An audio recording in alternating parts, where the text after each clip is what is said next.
Бүгінгі сабақта видеоны қалай жасаймыз, соны көрсететін боламын. Создать видео дегенге кіреміз. Бұл жерде дайын видеолар бар. Соларды алып қолдансаңыздар болады. Яғни өзіңізге ұнап тұрғанын таңдап алып, сөйлетсеңіздер болады. Мысал ретінде мен сізге біреуін көрсетейін. Мысалы, мына пингвин. Қазір осы пингвинді сөйлетеміз. Бұл жерге біздер сөз жазамыз. Яғни қазақша, орысша, ағылшынша кез келген тілде сөз жазсаңыздар болады. Сәлем. Бүгінгі күнің сәтті өтсін.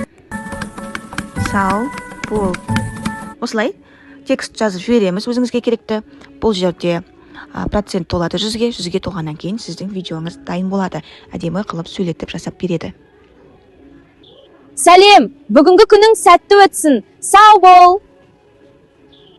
Көрдіңіздер ме? Дәл осылай барлық суреттерді сөйлете аласыздар. Одан кейін мына жерде астында тұрған плюсті басып, анимировать фото дегенді басасыздар. Одан кейін өздеріңіздің суреттеріңізді сөйлете аласыздар. Яғни, бұл менің суретім. Осыны таңдаймын. Қазір мына жерде процент толу керек. Сол толғаннан кейін текст жазамыз. Пока текст жазбайсыздар, мына процент толмайынша. Бірінші проценттің толғанын күтеміз. Енді бұны біз сөйлетеміз. Сәлем достар.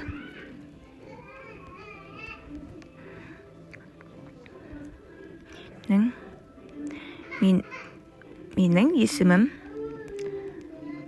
Әсел.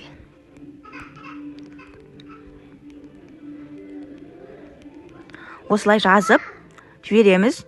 Тағы да процент толғанын күтеміз. Видеоңызды дайындап береді.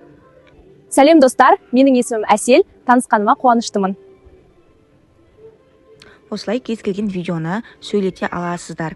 Енді қазіргі уақытта мультфильм арқылы жұмыс жасап жатады. Яғни мультфильм кейіпкерлерін сөйлетіп жатады. Соны қалай жасаймыз? Осы жерден яғни осындай кез келген суреттерді Pixar'та, я болмаса басқа да сайттардан осындай мультфильм кейіпкерлерін алып, фотосын осылай скриншоттап аласыздар да, осы сайтқа саласыздар. Астында плюсті басасыздар, анимировать фотоны басасыздар, жаңағы суретіңізді таңдайсыз.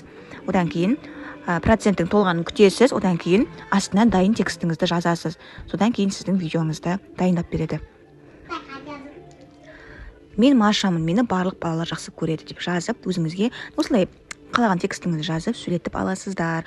Осылай кез келген мультфильм кейіпкерлерін, я болмаса еске алу, яғни өздеріңіздің жақын қайтқан туыстарыңыз болса, солардың фотоларын сөйлетіп, қазіргі таңда жасап жатыр ғой, дәл солай жасай аласыздар. Мультфильм жасап, ютубтарға салып, ютуб арқылы ақша тапсаңыздар болады. Я болмаса брендтердің тауарларына осылай сөйлетіп. Мені барлық балалар жақсы көреді. Мен Машам, мені барлық балалар жақсы көреді.